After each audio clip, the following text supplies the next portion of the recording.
Olá, sejam muito bem-vindos. Hoje a gente vai direto ao ponto e mergulhar de cabeça no arcabouço jurídico que envolve a homofobia e a transfobia aqui no Brasil. Nossa ideia com essa análise é destrinchar para vocês, de um jeito bem prático e direto, as implicações e os direitos garantidos por lei. Sabe, a gente quer que você saia daqui entendendo exatamente como a justiça enxerga e julga essas questões hoje em dia, sem complicação. E isso já puxa a nossa pergunta fundamental de hoje.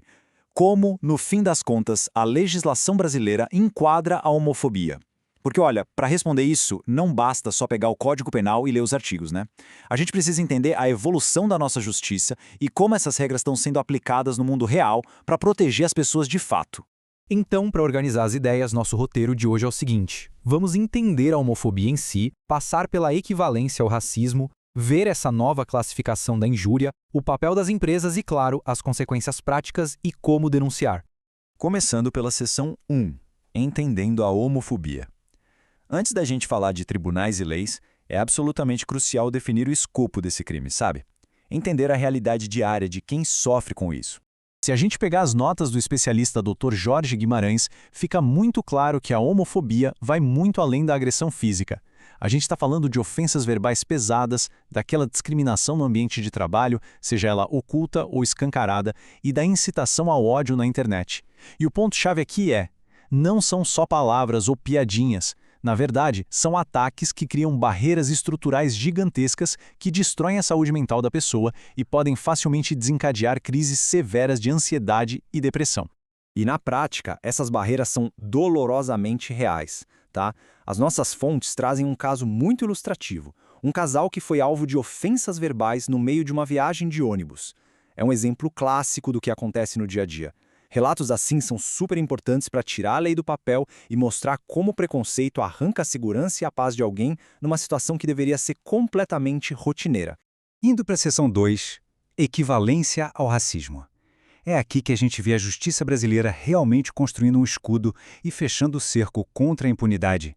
Olha só como a coisa evoluiu.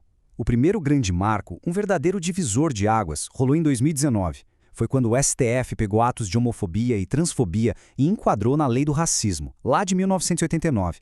Foi uma decisão gigante. Mas a rede de proteção ainda precisava de uns ajustes, precisava ser mais específica. E aí entra 2023, com uma atualização crucial que determinou o seguinte: ofensas direcionadas a uma única pessoa também têm que ser punidas com rigor, agora sob a classificação de injúria racial. Para colocar em perspectiva o peso desse julgamento de 2023, 8 ministros do Supremo seguiram o voto do relator, o ministro Luiz Edson Fachin. Ou seja, uma maioria esmagadora votou a favor de expandir essas proteções. E vale mencionar de forma objetiva que o único voto divergente foi do ministro Cristiano Zanin. O resultado prático? Uma decisão super forte e majoritária da corte mais alta do país. O que nos leva à seção 3. A classificação da injúria. Esse é o coração da mudança, onde a justiça calibra os próprios conceitos para proteger a dignidade das pessoas de verdade. E aqui a gente precisa entender bem os termos. A injúria racial, no juridiquês, é aquela ofensa direcionada à dignidade de um indivíduo específico. É um ataque a uma pessoa só. Historicamente, isso cobria raça, cor e origem. Só que com essa nova regra, a identidade de gênero e a orientação sexual entraram de vez nesse guarda-chuva. A estratégia do Supremo foi genial. Eles basicamente eliminaram as brechas que deixavam o pessoal dar aquele jeitinho ou interpretação mais leve para um crime que é de fato muito grave. Pode até parecer detalhe, mas no tribunal isso muda o jogo. Funciona assim: o racismo acontece quando o ataque atinge um grupo ou uma coletividade inteira. Já a injúria racial é quando o preconceito mira na honra de um único indivíduo. A ABGLT, que é a Associação Brasileira de Lésbicas, Gays, Bissexuais, Travestis, Transsexuais e Intersexos, bateu muito nessa tecla na ação de 2023. Eles mostraram para o STF que tribunais menores estavam, resistindo em punir casos individuais com peso certo. Tratavam tudo como uma injúria simples, uma ofensinha qualquer, ignorando o peso do preconceito ali no meio. E para a gente ver o impacto disso na vida real, olha essa fala do Rafael Martins, que é produtor cultural e drag queen. Ele contou que antes preferia simplesmente ignorar as violências que sofria porque não acreditava que a justiça ia dar bola para o caso dele. As palavras exatas foram: com essa decisão da STF, eu vejo uma perspectiva diferente. Isso me daria mais esperança de conseguir justiça. É muito forte, né? Mostra como uma decisão bem feita lá em cima devolve a esperança de quem estava se sentindo totalmente desamparado pelas instituições. Do lado jurídico, a visão é exatamente a mesma. O Paulo Mariante, advogado da ABS-GLT, mandou a real. Essa decisão ajuda ativamente no combate ao discurso de ódio. Ele destaca que a gente precisa reconhecer essa vitória.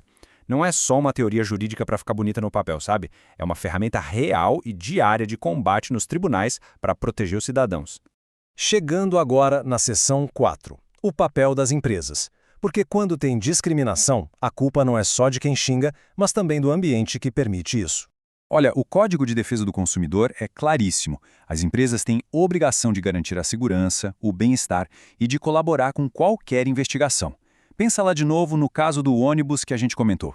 A aviação não pode simplesmente lavar as mãos. Se uma empresa se omitir, não proteger a vítima ou fingir que não viu, ela vai enfrentar consequências pesadas, incluindo processos e um bom prejuízo com ações de responsabilidade civil e danos morais. E para fechar, seção 5, consequências e denúncias. Hora de traduzir toda essa teoria em ação prática. Vamos direto para o Código Penal com um número muito expressivo. 0. Isso mesmo, 0 chance de fiança e 0 chance de prescrição. Isso é monumental. Ao igualar a homofobia e a transfobia à lei do racismo, o Estado está dizendo que esses crimes são inafiançáveis e imprescritíveis. Ou seja, não importa quantos anos passem, a ofensa nunca perde a validade. Quem comete esse crime simplesmente não tem como escapar pela porta dos fundos da justiça. Sem contar que, além de não ter fiança nem data de validade, o tempo de prisão varia de 2 a 5 anos em regime de reclusão. É uma pena bem dura, que deixa muito claro o peso que a justiça brasileira, a partir do Supremo, passou a dar para essas atitudes que atacam a própria essência da dignidade humana. Tá, mas como eu acesso essa justiça na prática? Bom, o roteiro é super claro. Passo 1. Faça um boletim de ocorrência. E olha só que detalhe importante. Mesmo que você não tenha testemunhas ali na hora, um áudio do WhatsApp, um vídeo do celular ou um print já são evidências maravilhosas e plenamente válidas. Passo 2. Procure o Ministério Público, a Defensoria Pública ou ligue para o Disque 100. E o passo 3, busque apoio de ONGs, como a própria ABGLT, porque eles têm o caminho das pedras para te dar todo aquele suporte estrutural e jurídico durante o processo.